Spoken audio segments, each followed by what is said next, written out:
And we're live. Yeah, it's your man DJ Seiko Varner for another episode of the Fly Guys podcast, where we deal with practical consciousness.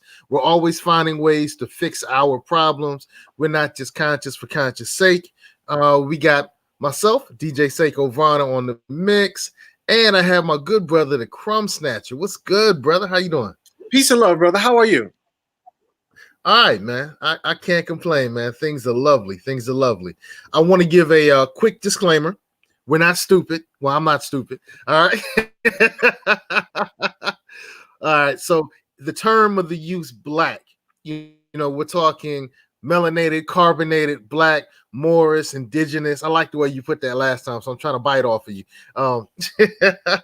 So when we use that term, we're not talking about a nationality. We're not talking legal status. We're not necessarily talking about a nation, a country, a city, any place called black. We're not talking about skin color proper.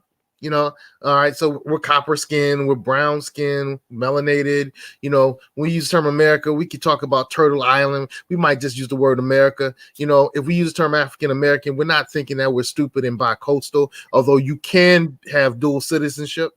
I don't know why people use that stupid stuff, but at any rate, we just want to let you know that as we converse today, we're going to use that commonly accepted term black, and it means whatever you want it to mean. And if you don't like the term, we're good with that. Hey, what's up, Pooh? This sister's on point. Good to see her in the chat. So, hey, we love everybody who's adamant about using the right terminology. We have just decided not necessarily to limit ourselves in scope. And I think that's probably the best way to address it. And so today, we're addressing the black dollar, black business, and black empowerment financially. And so, you know, good thing is we're both business owners.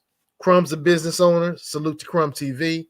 I have my own company and been involved with working in a lot of different businesses. And we've come across a lot of different challenges over the time. It's interesting that today is the day of the Kwanzaa celebration that deals with economics. Now, I know I celebrate Kwanzaa. I've celebrated Kwanzaa since 1974. I know Crumb necessarily doesn't. He bangs on it. So, you know, we can go back and forth on that. I don't trip off of it. You know, it's the time of the year where people are like, well, you know, he raped and tortured and killed people. I say, yeah, he did that before he created the celebration. He did some bad stuff. He changed. He went to jail. He studied, he became a different person and did some different things. And I'm a person that believes in second chances. I know most of y'all don't. Y'all want to bang on folk. All right.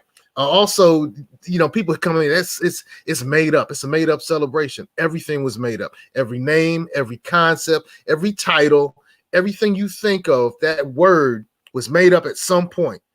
I value our creations. I know most of y'all, you know, super woke don't.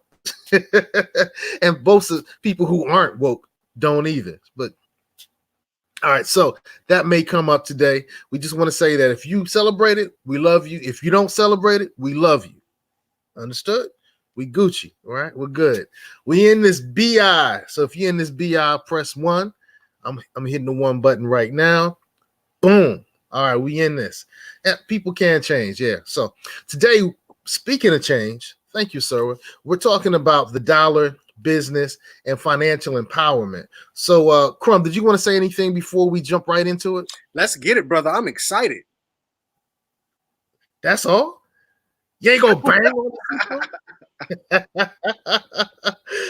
All right, man. Well, you know what's interesting? I was doing some research today, and one of the things that came up to me was the fact that where can I put it? Here it is. I'm going to pull it up on the screen so we can all check it out at the same time. The 3 most important institutions in the quote-unquote African-American community are the church, the family, and the schools. These institutions, isn't that deep? The church, the family, and the schools, none of which employ our people. None of which provide resources that are tangible, that can be moved and used in the future. Now, you can give the argument that going to school makes you a more invaluable person. I'm an educator. I'm an edutainer. I deal with entertainment and education. So, I'm college degree, master's degree, Hampton University. Salute that. My girl Shay's in the building. What's up, Shay? How you doing, Queen? Hello, hello, All right, hello. there she goes. There she goes. So we both went to HU Yes, and we're banging on the sir. system. But my point not necessarily is not to bang on higher education or lower education. This quote here shows that we spend a lot of our resources, our precious time, and our gems on the church, the schools, and what's the third one? I just missed it. That's crazy. Yeah, the most important institutions are the church, the family, and the school. And once again, the church, the family, and the school don't provide us with the resources that employ people, that build our neighborhoods, that build our schools, that build our churches, that that allow people to take second chances and still become a productive member of our community.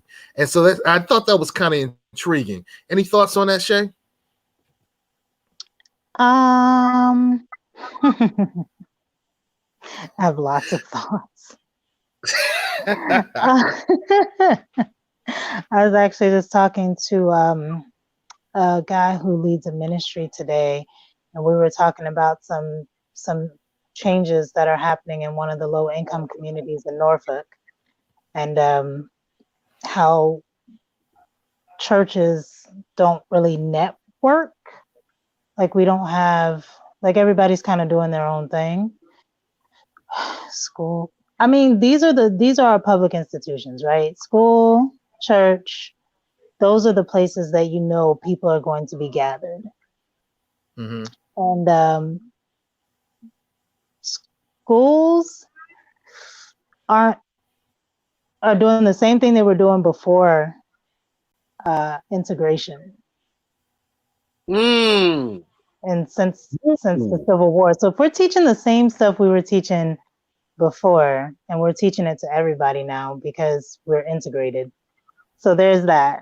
And then there's the kind of separateness of church and community that's happening. Interesting. Crumb, what are your thoughts? Those three institutions that seem to be the most important in our lives. Well, in terms of the three, for the most part, they've all been compromised. When we see the creation of welfare, that's when the family institution was destroyed. When we see the concept of white Jesus, we see from a Black perspective, that's where our religious and spiritual self-identification within the culture has been destroyed. What was that third one you said? You said education?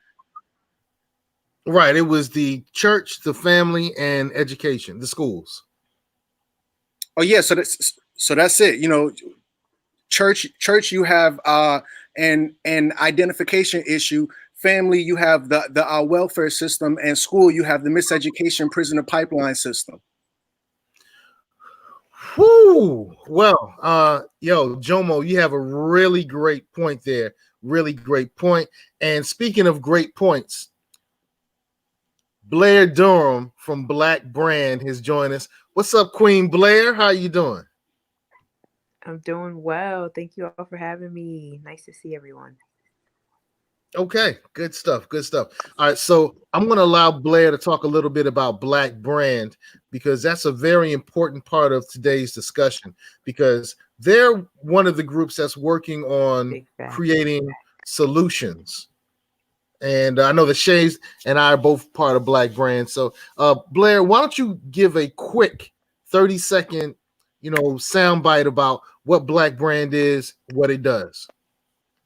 Sure. Black Brand was organized as the Black Chamber of Commerce for the Hampton Roads region. We kind of got together and realized a lot of what you just discussed in terms of the big three institutions. And so we felt like simply by putting our heads and our hearts together, as well as our dollars, we could create some solutions for the school systems, for our entrepreneurship ecosystem, and that we could ultimately begin to generate some wealth solutions. So that's what we're doing. We're organized as a membership based nonprofit. Last year we put on 32 events. We are now in two of the lowest income schools in our region, providing entrepreneurship support, and we're growing our concept to include an accelerator for Black entrepreneurs. We launched and successfully put on a wealth machine as a pitch contest for young entrepreneurs um, this past fall, and we're just going from there by way of building programs to support our economic interests. So that's the 30-second piece. I hope to be able to share more as we discuss things tonight. Ashe, Ashe, Ashe. So one of the things that I want to do to continue chatting about, Blair, I'm going to give you a little more platform. We've talked about where we are over-indexed and under-indexed. And you and I have had a discussion about why that is so important. Can you give us a short on where we're over-indexed, where we're under-indexed, and why it's important? Yeah, absolutely. So interesting. The research shows that there are about 2.5 million Black-owned businesses across the country. Right. That sounds awesome, but when you look at that, only 4% of those businesses actually employ one other person. Right. So that's 100,000 businesses that are set up as actual employers. And then when you kind of dial down into that, we realize that most of our businesses are in the beauty industry, or in the childcare industry, right? We obviously do not have banks, we do not have grocery stores, we're not operating commercial real estate firms, et cetera, et cetera. So we're not poised in that respect to be able to build wealth. And so part of what we hope to do is create pipelines, positive pipelines, to stem entrepreneurship, et cetera, so that we can kind of move that particular needle. Is that where we're going, Seiko? Uh oh, are we frozen? Seiko, is Seiko there? I can see He him. hasn't moved in a second. He hasn't. He Okay. looks very still. Mm, I guess while we wait for um, Seiko to come back, in terms of um, us being broke, I'm just looking at the title of saying uh, that's why you broke. I think. Oh, all right, so now he's Yeah. officially gone, but I'm sure he should come back. You know, Yeah. I think one thing we as a people must understand is that being broke is a state of mind. Money can't make you, and money can't break you. All too Mhm. often I hear the family saying, "All right, well, how are we going to get this money? This and this and that, this and this and that." Well, the poor man's problem is not money. The poor man's problem is how he spends his money. I think it's something like 75% of all the people, probably higher. 75% of all the people who hit the lottery end up broke within the first 5 years. Yeah. So it's not about how much money you're going to get per hour in minimum wage, or how many businesses you're going to establish. If you can't manage that money, then all of these things are for naught. And that's why when the family talks to me and says, "Hey, what are we going to do?" I tell them, from the jump, before we can do anything, we got to get our mind right. If we can't get our mind right, the grind won't be tight. That's huge. That's everything, really. I mean, I couldn't agree more in terms of in terms of mindset. I think that was the biggest takeaway, if you will. So once we had our minds polluted, once we were sort of robbed of that it, it was And very he decimated as a said, people. So yes and what say no. you, Shay? Can I yes and No, no that? please. I say yes and no. Yes, mindset has a lot to do with it. Like mismanagement has a lot to do with it.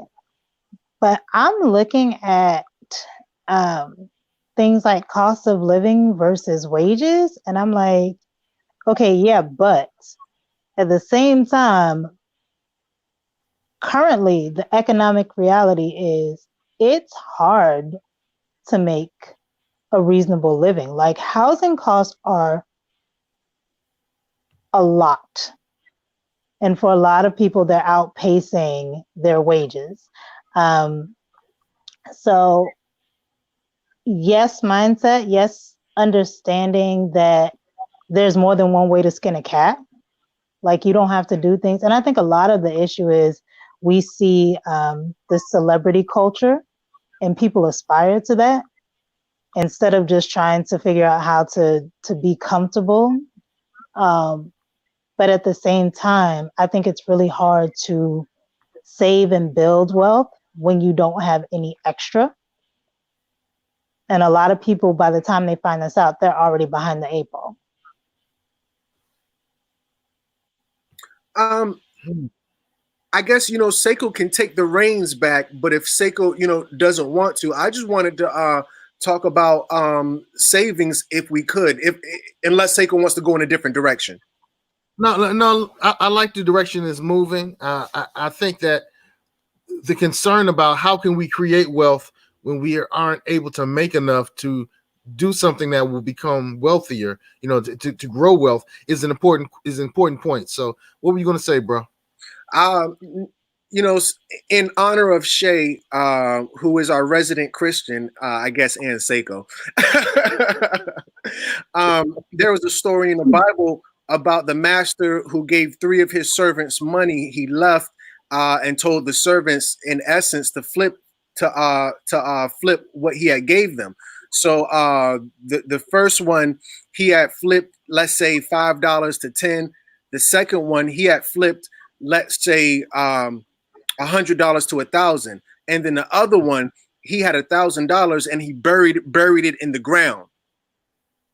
So then by the time the master came back, he saw what everybody had flipped and said, okay, I can see the increase. I can see the increase. And then the one that who had the same, he ended with what he started with.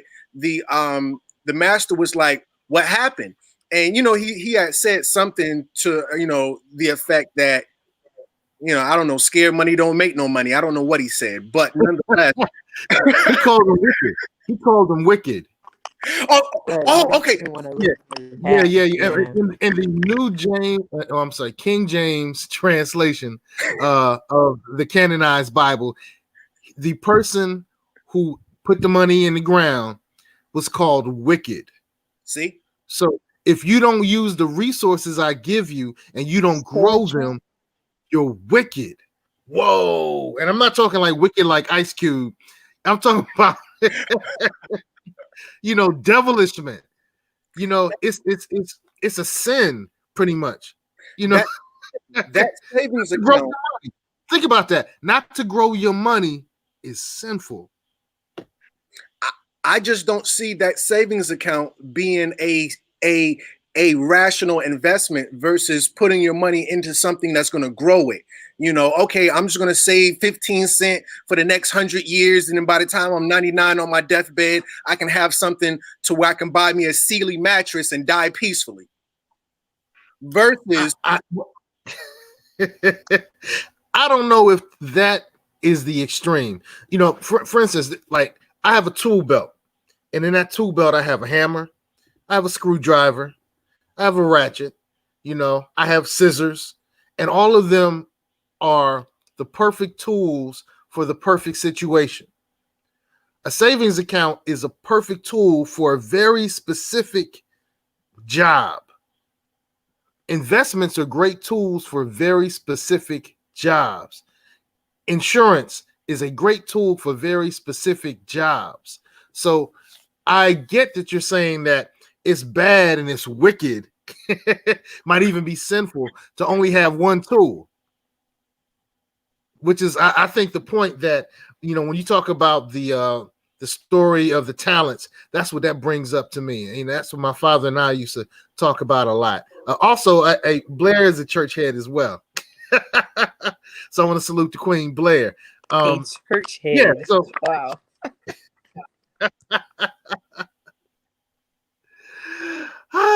Yeah, so I think that story, and that's just one of the stories that really does a great job of saying that you got to do something with the resources I gave you. And too many of us walk away from our services without that message. And I'll definitely pass the mic and let the sisters speak. I just want to make one more point against Seiko. I understand the savings account isn't the worst thing in the world, but our people have used the savings account as a one size fits all. If all you have is a hammer, then everything looks like a nail. We have done we've made the savings account the financial miracle. The financial miracle pill. Well, what are we gonna do? Let's get a savings account. That's the answer to everything within the Black community. Versus, hey, you know what? This year, when we get these income taxes back, we're gonna get a vending machine. This year, when we get the income taxes back, we're gonna,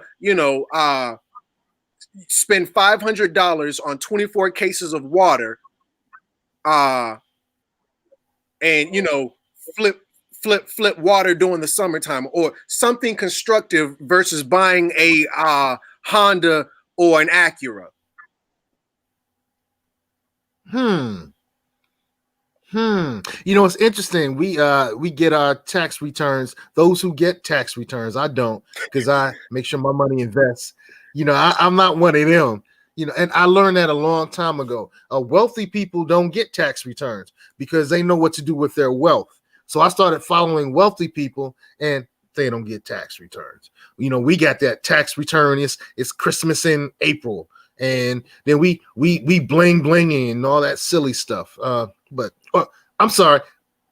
I stepped on some toes. I just learned something different that some of us haven't. I've learned something that some other of us haven't learned. So I shouldn't shame them for that. And shaming people is not the best way to teach. So I apologize for that. Shay, what say you? First to Crumb. Most people don't have savings accounts. So when you say the Black community is, we got to save, that's not happening. Like with half, I'm not even going to say half, but in general, there's a good number in the Black community who don't have bank accounts. Facts. So you definitely ain't got no savings account. Yeah. And, okay, so you don't have a savings account. You go ahead and take, you get a lump sum, you get a little extra, and you take it and you invest in something, right? Or you start to sell something, but you don't have the business acumen. You don't have enough education to sustain it. You don't have the tools to sustain it, or you invest in something and you're still in debt, and then what you invested in falls through. Versus if you had put money away, if you have a habit of saving, then you can take the extra out of your savings because you have enough to cover any emergencies. So Seiko, to your tax refund, not to the bling bling, but to the car, we live in Hampton Roads. You need a car to get to work.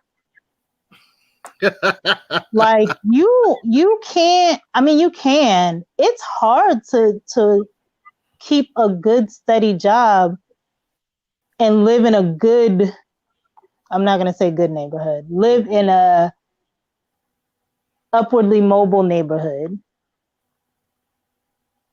And the bus line is, I live in Virginia Beach. Let me tell you something about the bus in Virginia Beach. It takes 2 hours to get 20 minutes. You need a car or you need some type. So I'm talking about, we talk about, oh, we need to follow what the wealthy do. The wealthy have been building wealth for generations. And we should too. We should, but we got to start a foundation. And we can too. Okay, but you can't start a foundation without the foundation. You can't start a foundation in debt. Well, you know what? That's an interesting point. Now, I disagree that you can't start a foundation without a foundation, because starting the foundation builds the foundation. Is it a good foundation? Is it a solid foundation, or is it a shaky foundation? Get him. Okay. All right. Okay. I got questions. No, look. My point is, if you want to be healthy, do what healthy people do, and you'll get there. If you want to be unhealthy, do what unhealthy people do, and you'll get there. If you want to be wealthy, do what wealthy people do, and you'll get there. I'm not saying it's going to happen like that, but my point is, if you want to be overweight, do what overweight people do, and you'll get, like, do what I do, do what I used to do, and you'll get where I got. So my point is, in terms of foundation, if you want to build a foundation, and you'll get there. So what's the important pieces of a great financial foundation? It starts with savings, starts with it starts with savings, it starts with disposable income, it starts with protection, proper protection. So you can do those things. You may not necessarily build a house tomorrow. You may not have a foundation ready tomorrow, but you'll get there. All right. And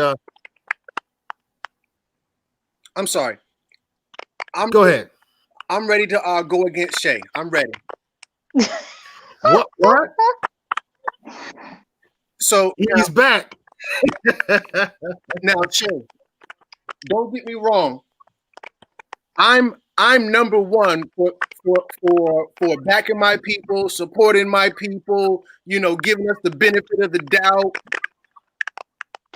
Hold on. Is that okay? I'm sorry. I giving my people the benefit of the doubt, but this is what I want to say in terms of this foundation. Go ahead. Our people have built a foundation on Newports and Jordans. What you gonna do for our tax season? You're gonna buy Jordan shoes or Jordan stock? It don't take a genius. We know where the money is at. You can't talk about ain't no foundation. We are the Asian foundation. We are the Arab foundation. We are the economic backbone for the immigrant population. We are the foundation of America. This whole thing was built off of us. You want to talk about a foundation? I'm sorry about that energy, sis. I love you. It's nothing wrong with getting passionate. Okay. First, let's not act like that came out of nowhere. Okay. So we weren't always those people. I think I take that back. I think we've always been. So this is what happens. Every community has both of those groups of people, right? The people who really just are only living for today. They don't see tomorrow. They don't know any better, right? Unfortunately, what has happened with the Black community is we used to balance each other out. Because we only had each other, the people who were the savers, the spenders, we were all spending money in our community because we had no other choice. Now we spend money everywhere else because culture tells us, and whether you love it or hate it. When you see mass media, when you see Black people in media, kids grow up seeing that stuff. And that's who they think they're supposed to be. They think they need Jordans. They think they need, I'm dealing with kids, lashes. They got to have lashes. They got to have their nails done. They're spending their parents' money now. But guess what? When they stop spending their parents' money, they're going to spend their money on that same stuff. And they're not going to have the same, income their parents have. Or when you grow up in housing, in public housing, you grow up on vouchers, and you have all this extra income because everything you make, none of it has to go to your cost of living. Then how do you encourage and educate people that that's not the most, like, we've lost our sense of community, right? So we don't have a sense of, oh, I need to make sure that I'm investing in stuff. I need to make sure I'm building wealth for the next generation. I need to make sure I'm spending at Black businesses because this is my community. We don't have that. You know what? I used to think we didn't have that. And then I learned that we do. We just don't have enough of it. We just Fair. don't have enough of it. Right. Fair. Because we have to change the mainstream narratives. And we can do that. We can do that with our families. Like, for instance, my family celebrates Christmas by giving presents. I don't. But I like my wife. I want to keep her around. So I buy my wife a gift. And this year she kind of broke my rule and she bought me a gift. And she said, look, I know you don't accept gifts during the Christ Mass season, but I decided to give you this gift because I know you really want it. And it's this Tally and Twine watch. And Tally and Twine is a company. Yeah, it's kind of fly, right? It's a melanated-owned company, Black-owned company, part of Black brand. Salute to Blair, all right, Queen Blair. And Blair, we keep hearing some, sounds like somebody is typing on your computer. That's why we keep muting you. But this Tally and Twine watch is super fly. Time too. Yeah, but I don't. It's hot. It's super fly. Oh, okay. Well, whatever is clever. My point is, after talking, she was able to slowly change her behavior, and my family understands why I don't participate in that anymore. So we can change behavior. It's just not going to happen overnight. It can happen, and we can make some things happen that will better impact our community. Today is, during the Kwanzaa celebration, this is Ujamaa, and that's cooperative economics, to build and maintain our own shops, stores, and other businesses, and to profit from them together. Now, a lot of us get that twisted and think that we're talking about shopping in Black-owned businesses. The principle is talking about creating businesses so we can profit together. So our families, our schools, our leaders, our teachers, our community, our political power can profit together because we own something that's giving resources to our community. So we can make this change. We can make this change. And look, if it happened in my family, and look, if it happened with my wife, it can happen with everybody. You know what I'm saying? Oh, salute to Tally and Twine. Tally and Twine. I'll put it in the show notes.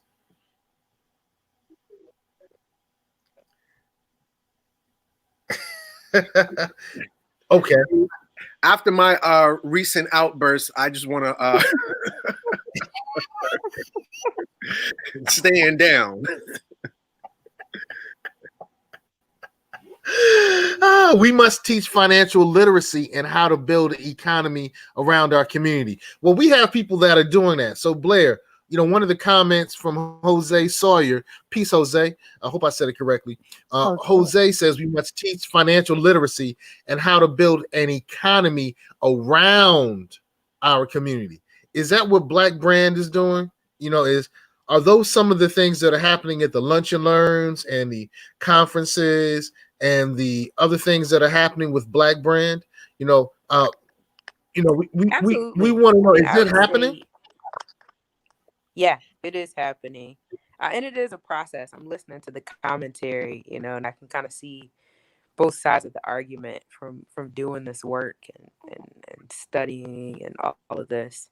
But absolutely, I mean, we are demonstrating that simply by coming together, we can create opportunity for ourselves, and we can we can sustain what it is that we're building. Thank you. um, Simply by locking arms. And the goodness, the amount of talent, the volume of resources that we bring to the table. I mean, it's an inspiration. It's a blessing to do this kind of work. I'm sorry. He should be resting, but he's not. Well, there's no But I'm need to here. be sorry. You know, parenting is not for punks. It's definitely for professionals. And I salute your parenting skills, Queen. And just the fact that this little one is getting a business conversation at this age, that's what needs to be happening. Yeah. And at this Yeah. hour of the night.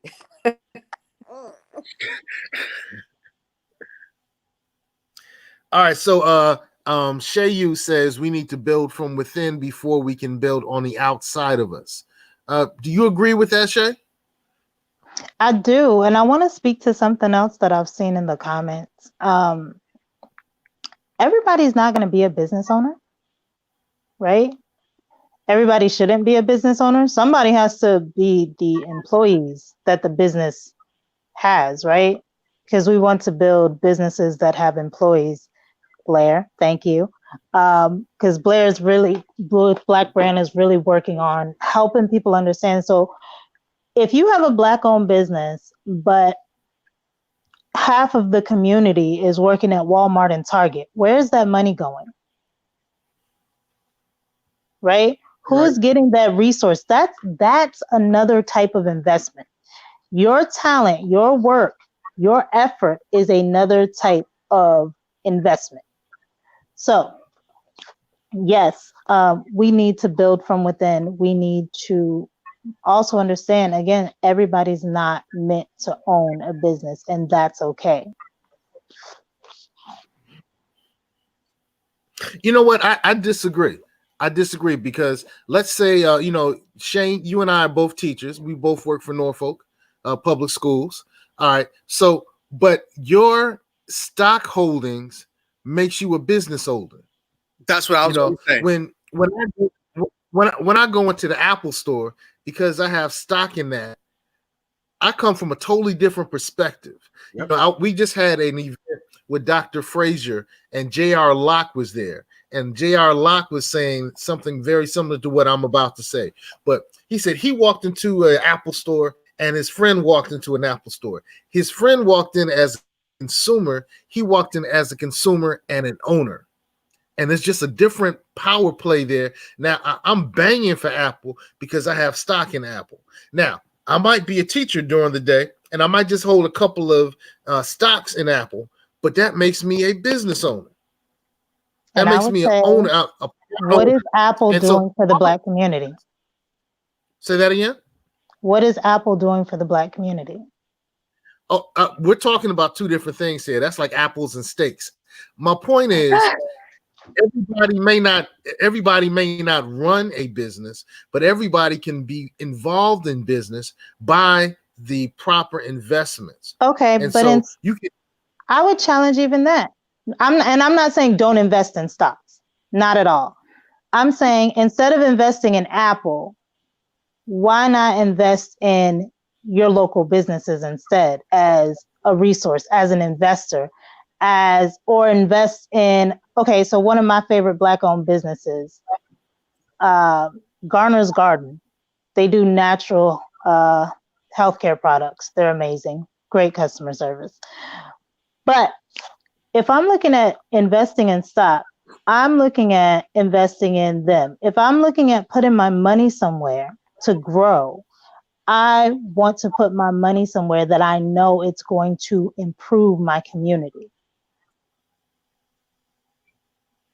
because Apple does You not know care what? about the Black community. Target does not care about the Black community.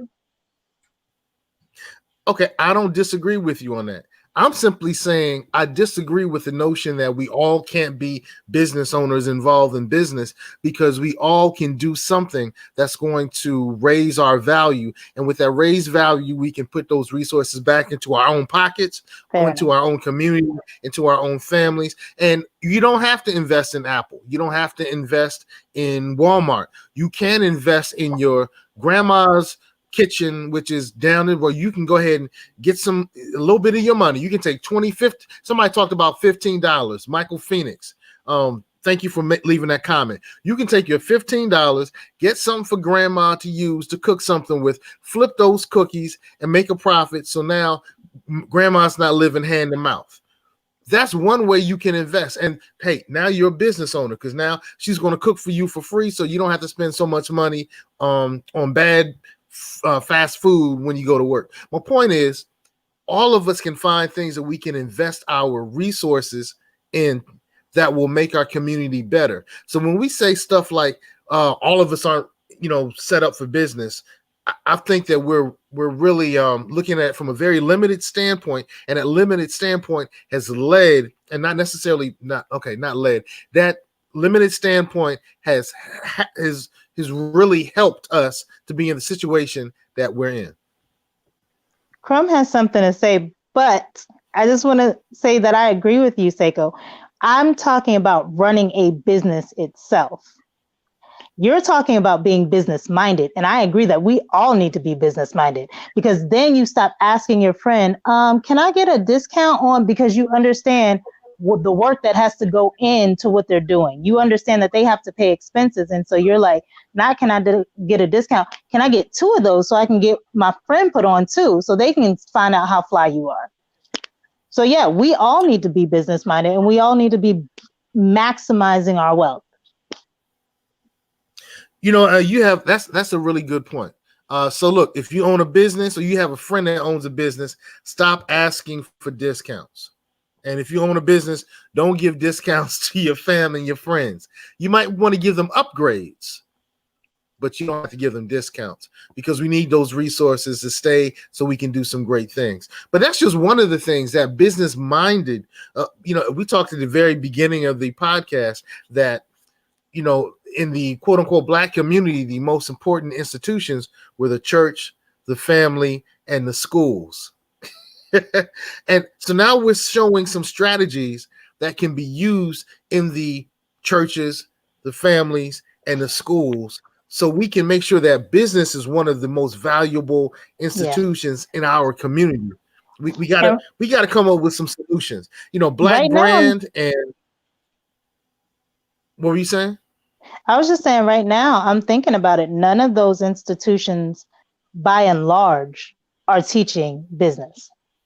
Not one, not for real, or they're teaching it as one class in high school. When we need to start teaching it in elementary, we need to start making sure that little kids understand. I talk to my kids all the time about money. They need to understand that things cost money, that they have to pay for stuff, and that eventually they're going to need to be able to afford stuff on their own. You're right. When we look at the churches, and unfortunately, the canonized Bible is replete with messages on how to handle business and finance. We skip over those parts. We want our blessings on blessings on blessings on blessings on blessings on blessings on blessings. Fold it over. I can't even repeat it. But by the way, that blessings on blessings on blessings on blessings, that's Oshun.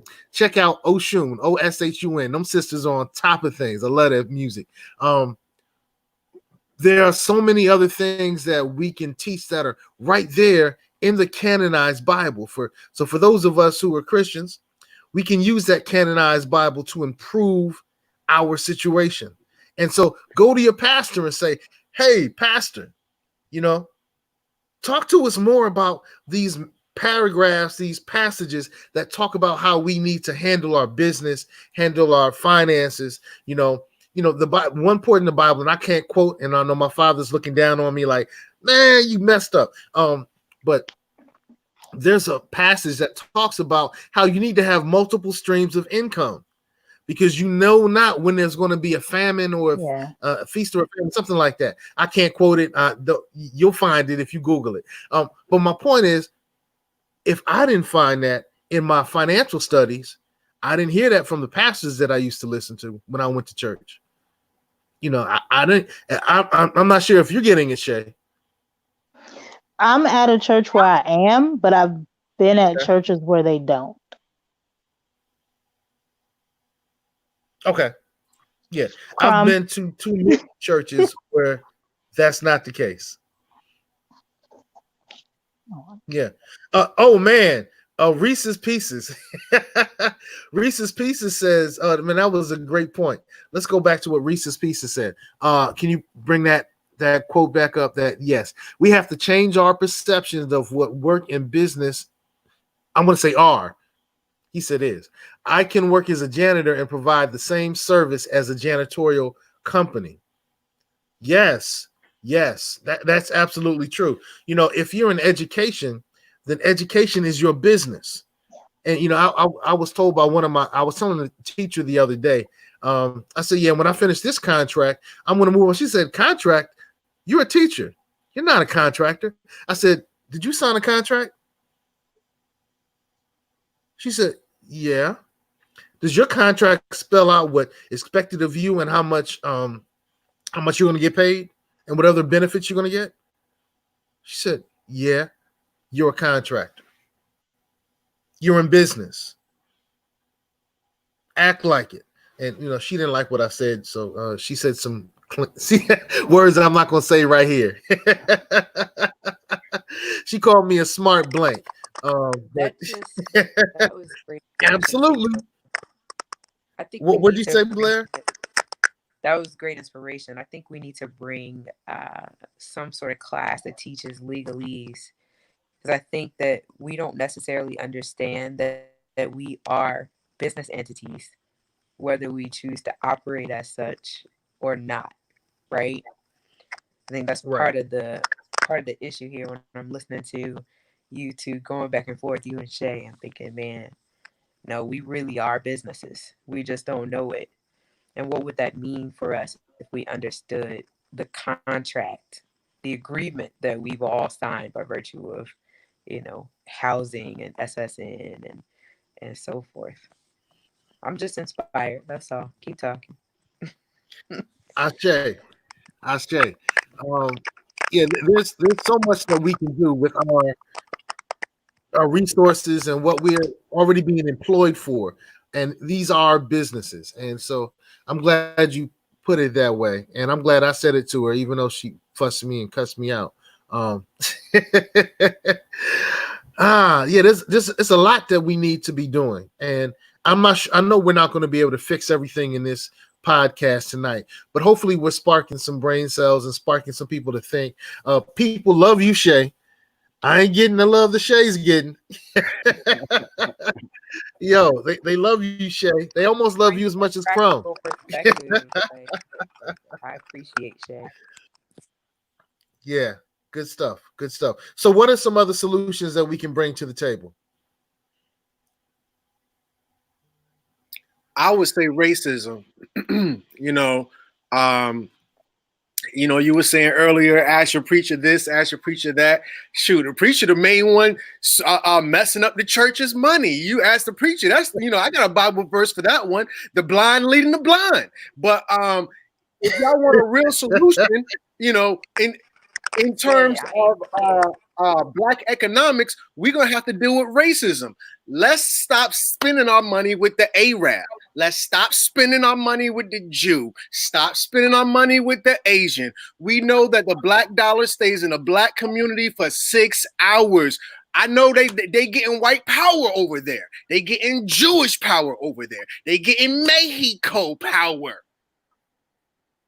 We need some Black power up in this Mexico. Even Mexico banging out this jank. So what I'm saying is fine. You don't gotta have a business. You don't gotta have stock in a business, but I expect you to be financially invested in a black business.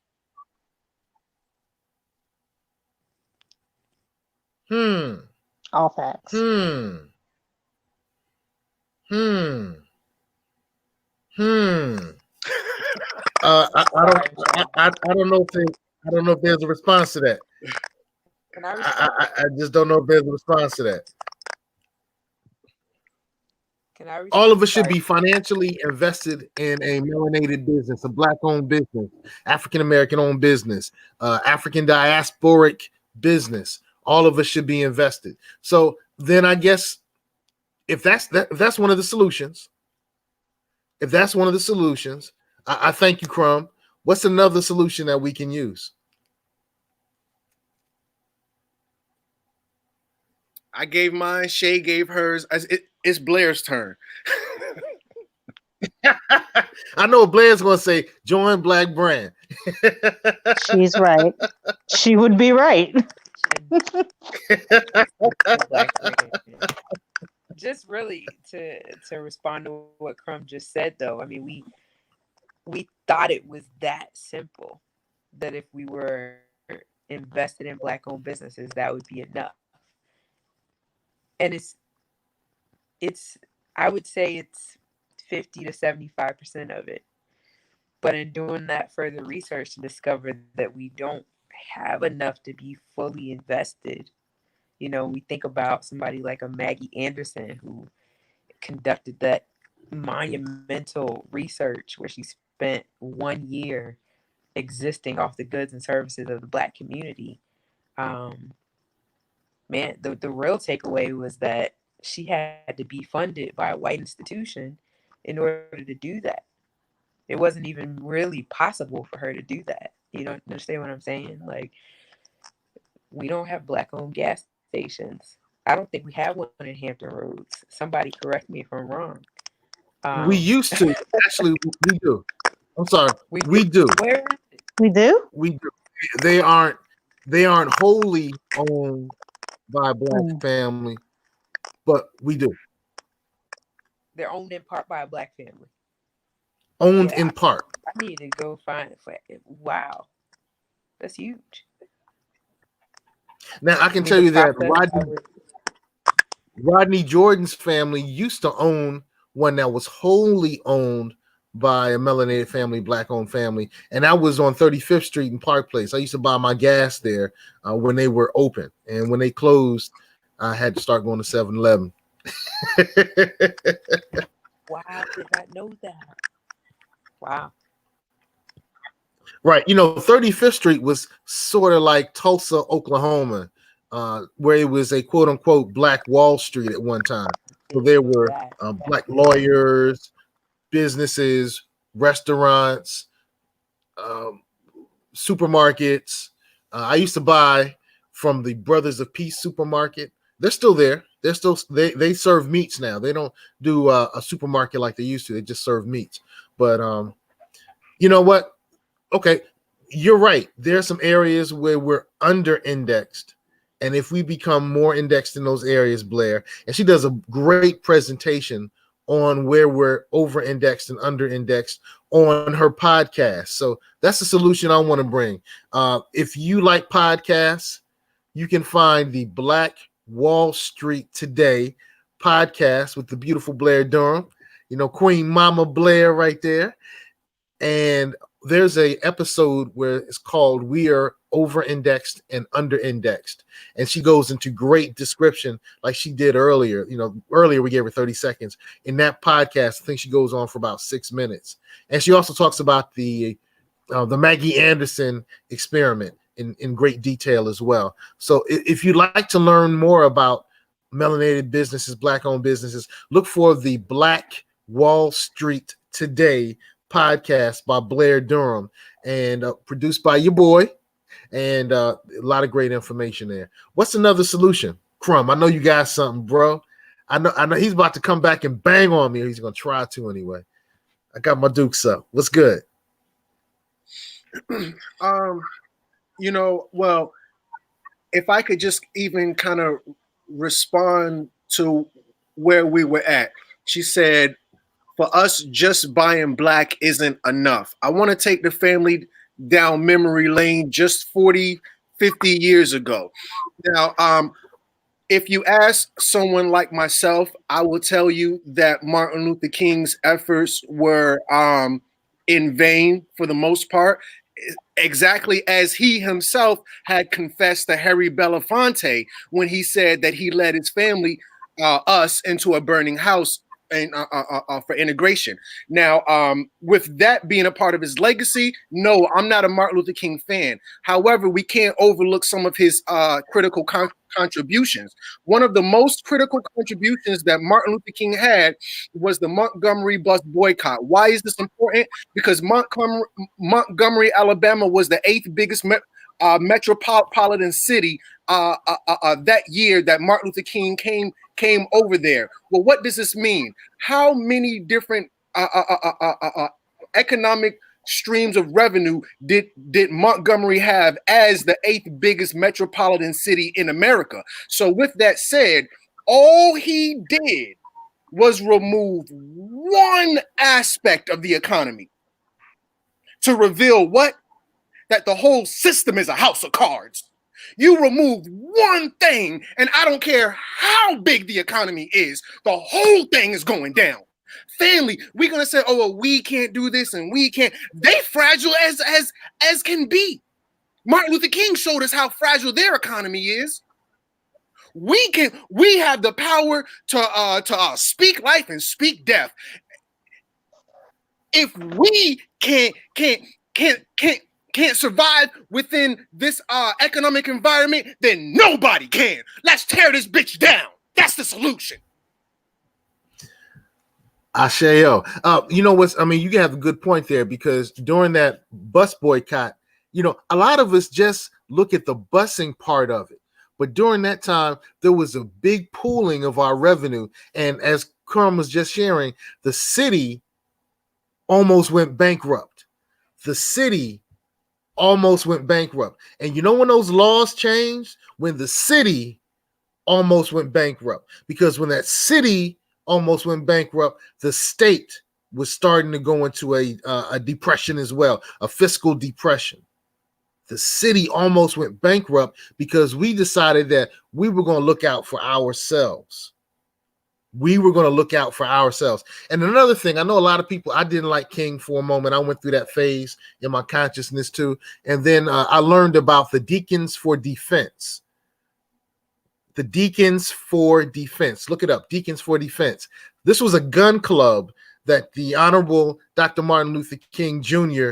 employed to provide surveillance, support, and protection after what happened on the Edmund Pettus Bridge. So after Black Sunday, he was like, you know what? We're going to keep this marching thing. We're going to keep banging on the system, but we're going to have our own guns. We're just not going to show them. And he employed, not he, because that wasn't just a Dr. King thing. It was it was a collective activity, but they employed the Deacons for Defense, which was a gun club. And you know why those white supremacists didn't mess with the Deacons for Defense? And there wasn't another Bloody Sunday, the same way Bloody Sunday was?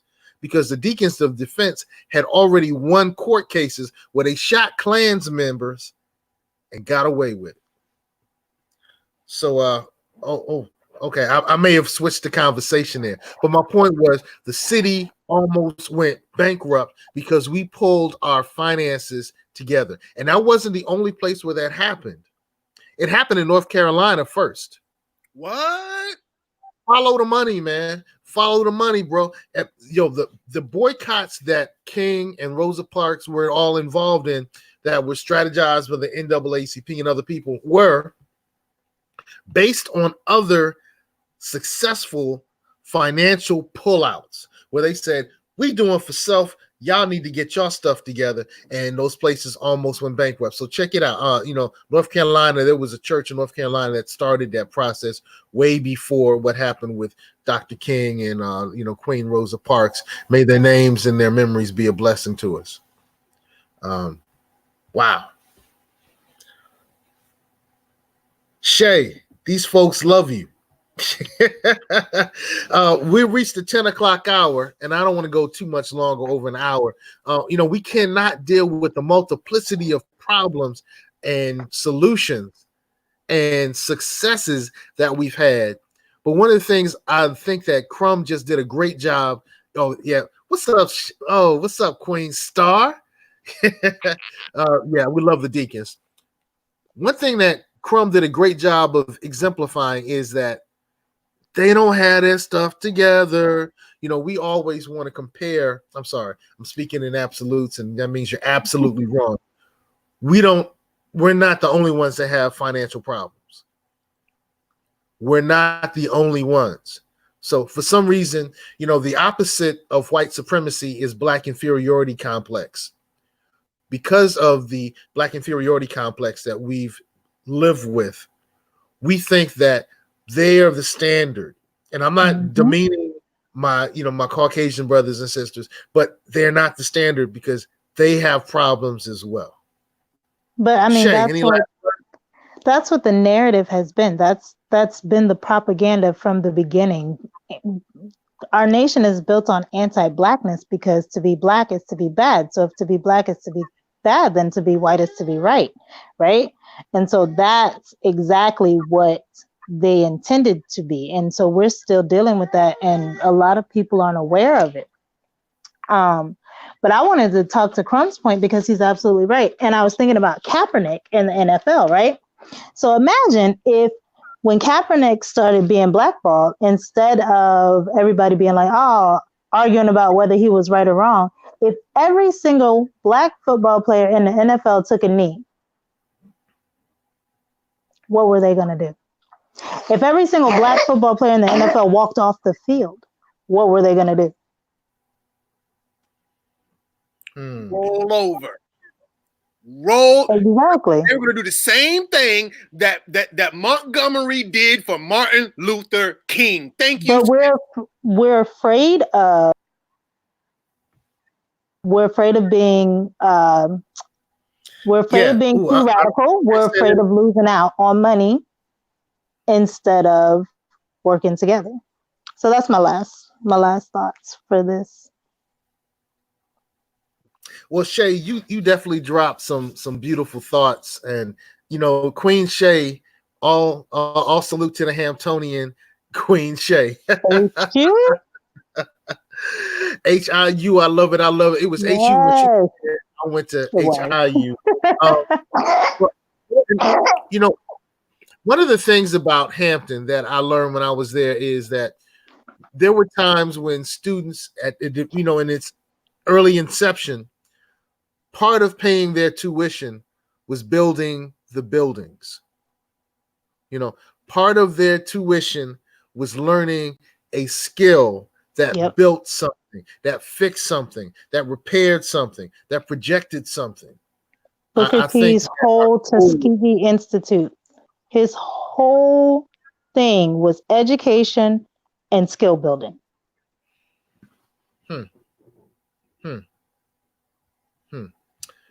All right, so Crumb, if you can pop back on, because we want to make sure that people know where they can follow Crumb TV. And Shay, Queen Shay, I'm going to just say thank you again for joining us on the Fly Guys podcast. Thank you for having me. Stay fly. Hey, Blair, who's off right now, stay fly. To all the fly folk who are the followers of the Fly Guy podcast, stay fly. To all the master students who were followers of Crumb TV, stay fly. To everybody out there, stay fly. Crumb, take us out, bro. With that said, I want to thank everybody who was under the sound of our voices. Shout out to all the guests. Shout out to the host, the gracious host, DJ Seiko Varner. Of course, Shay and Sister Blair. With that said, this is Crumb TV, the network that Fly Guys podcast is brought to you by. Do us a favor, family. If you like this video, hit the thumbs up button. Be transparent with us, family. If you didn't like the video, no worries at all. Hit the thumbs down button. But if you learned something, all emotions aside, if you learned something, could you smash smash that subscribe button. With that said, family, I need you to follow us every Sunday at 9 o'clock on the Fly Guys podcast, brought to you by none other than Crumb TV. We will leave you the same way we came to you, as always, family. In peace. Stay fly. All right. So the podcast is ended. The broadcast is ended, but it's still going. It's still going. This happened to me last time.